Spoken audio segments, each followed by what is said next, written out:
wabarakatuh. Alhamdulillahirabbil alamin. Asyhadu an la ilaha illallah wahdahu la syarikalah.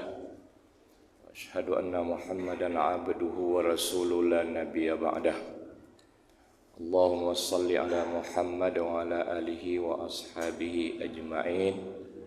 La haula wa la quwwata illa billahil aliyyil azim.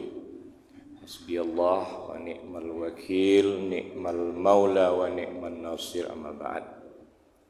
Bapak-bapak, ibu-ibu, saudaraku seiman rahimakumullah, mari kita gunakan, manfaatkan sisa umur yang diberikan Allah kepada kita hidup di dunia ini untuk mempelajari ajaran Islam dengan serius, memahami, menghayati dan mengamalkannya. Mudah-mudahan akhir dari kehidupan kita di dunia ini kita berada pada posisi sebagaimana yang dilahirkan, yaitu tanpa dosa.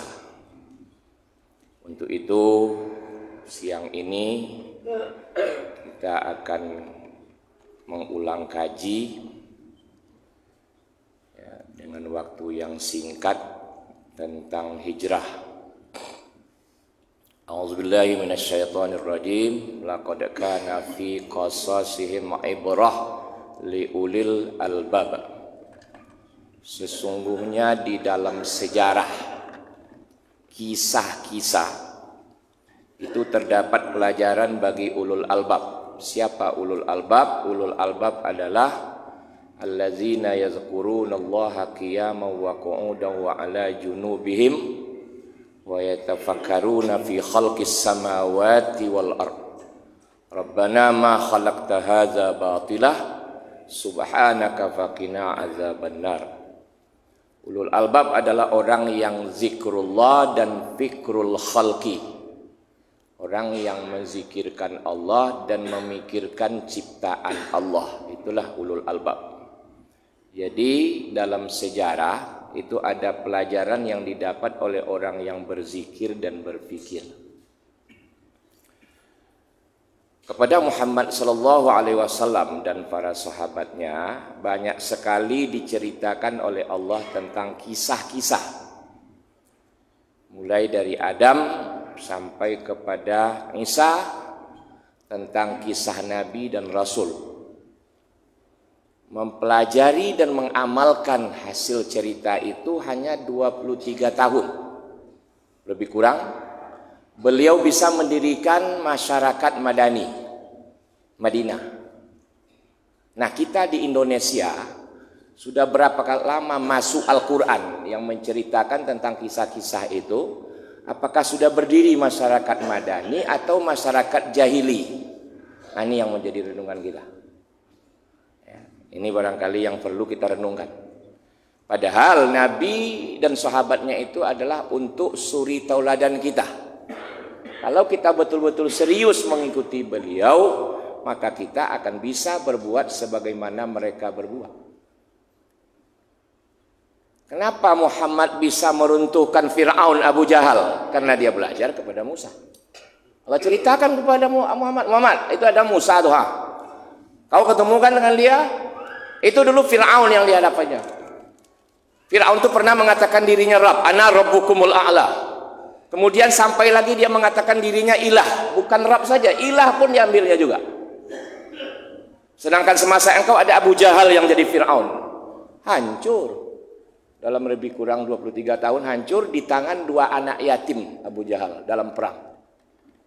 Nah, kita udah berapa banyak Fir'aun di Indonesia ini hancur-hancur. Nah, ini yang perlu kita renungkan. Jadi apa yang kita pelajari selama ini tentang tahun baru hijrah, apa hijrah? Termasuk saya di dalam. Saya akan bertanggung jawab kamu besok di mahsyar. Kau cerita hijrah, kau pelajari hijrah, apa yang kau hasilkan dari hijrah itu kata Allah besok? Apa jawaban kita? Ini perlu renungan. Dan semua kita ini akan ngumpul di mahsyar besok.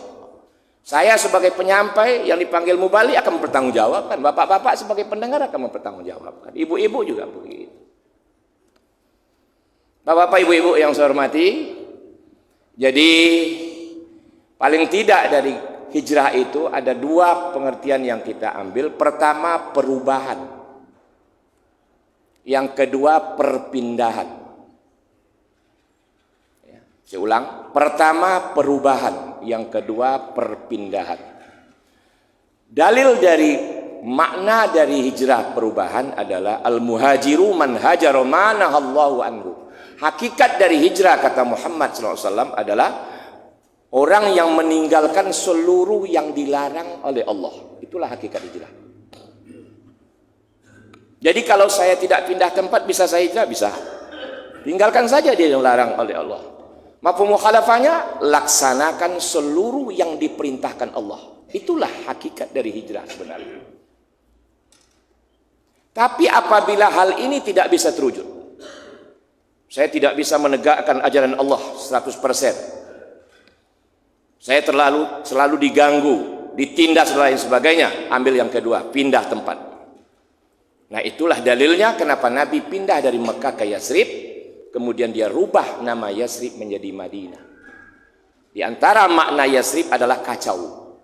Jadi sebelum datang beliau ke sana itu kacau.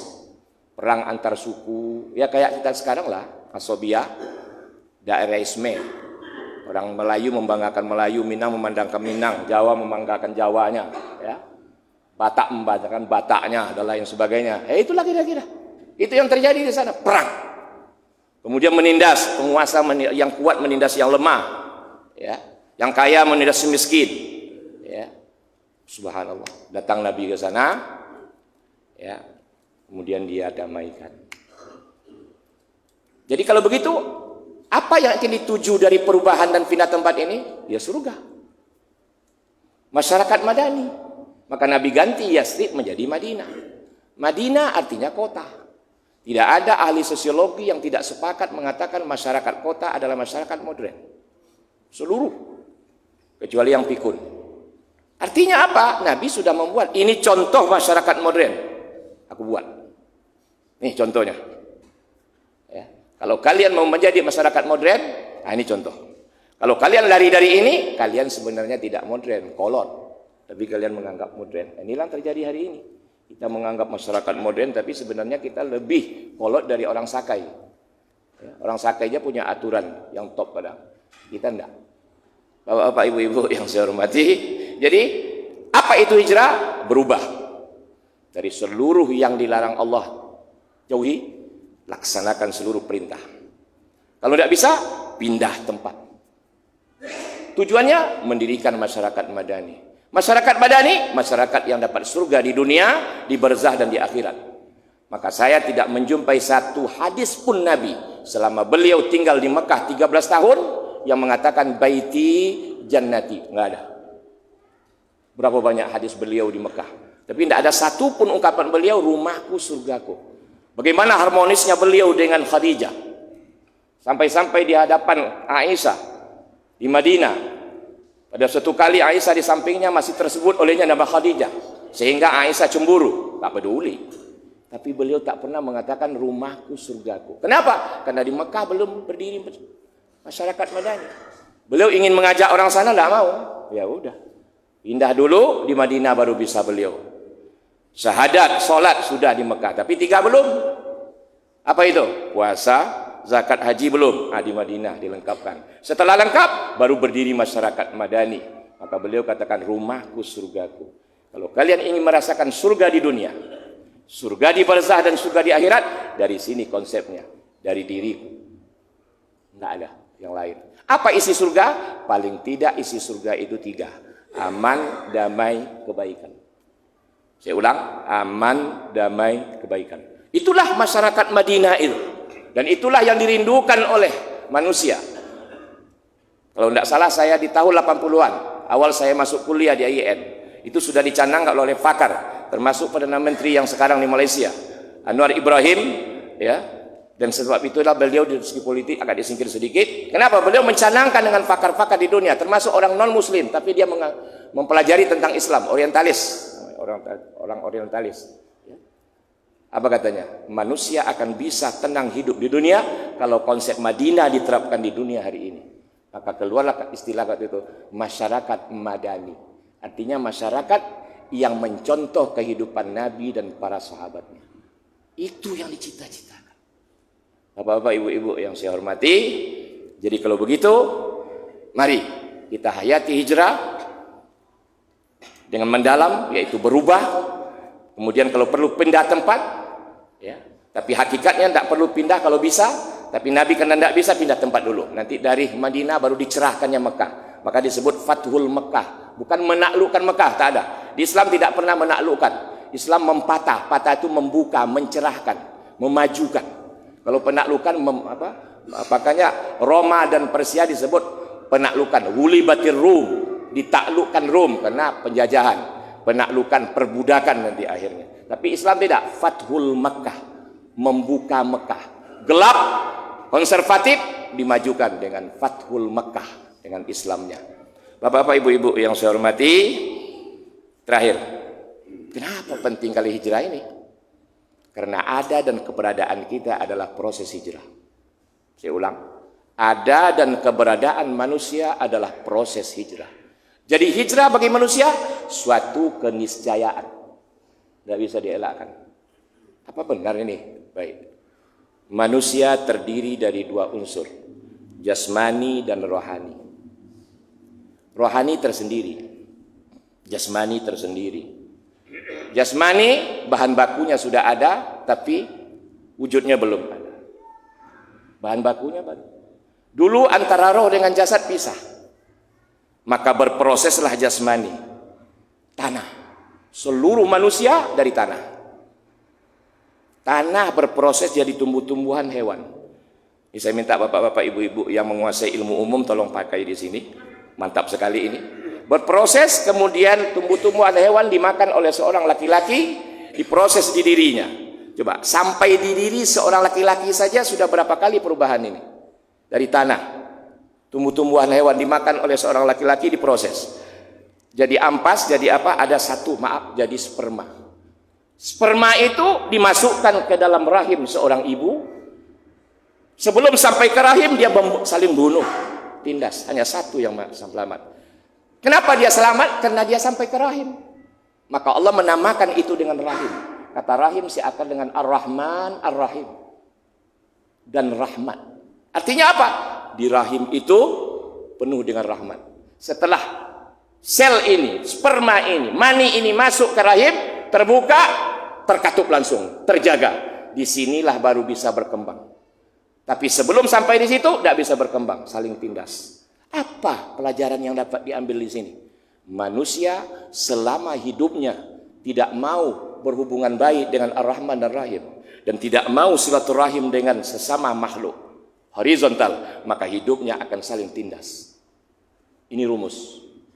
Tapi apabila hubungannya baik dengan Ar-Rahman dan Rahim, hidup sesama makhluk, tumbuh-tumbuhan, hewan, manusia, penuh kasih sayang, saling memberi rahmat, maka hidupnya akan bertumbuh dengan baik dan aman. Sebagaimana di rahim. Subhanallah. Coba sampai di rahim aja sudah berapa kali hijrah kita. Perubahan dan pindah tempat. Dari rahim kita dilahirkan. Nah inilah kita sekarang di dunia. Sudah berhenti? Belum. Siapapun kita akan dipindah tempatkan ke kubur. Dan akan terjadi perubahan. Minha khalaqnakum wa fiha nu'idukum wa minha nukhrijukum taratan ukhra. Dari tanah kami ciptakan kalian, kata Allah. Ke tanah kami kembalikan. Dari tanah kami keluarkan kalian yang lain. Dari kubur, siapapun kita akan berangkat ke mahsyar. Hijrah. Pindah. Terjadi perubahan lagi.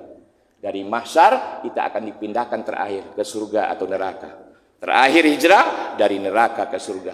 Siapa yang imannya ada sedikit, nanti dikeluarkan, pindah ke surga. Setelah itu, tidak ada lagi pindah. Habis. Selesai, tidak ada akhir. Karena itu sekaranglah masanya menentukan. Apakah kita akan dapat surga sekarang ini, aman hidup kita, damai, penuh kebaikan, dan nanti menikmati penuh di alam barzah. Di mahsyar menjadi tamu fit, kemudian dihantarkan ke surga, kemudian dikasih salam oleh assalam Allah. Salamun qaulam mir rabbir rahim. Sekaranglah waktunya. Subhanaka Allahumma wa bihamdika asyhadu an la ilaha illa anta astaghfiruka wa atubu ilaik. Assalamualaikum warahmatullahi wabarakatuh.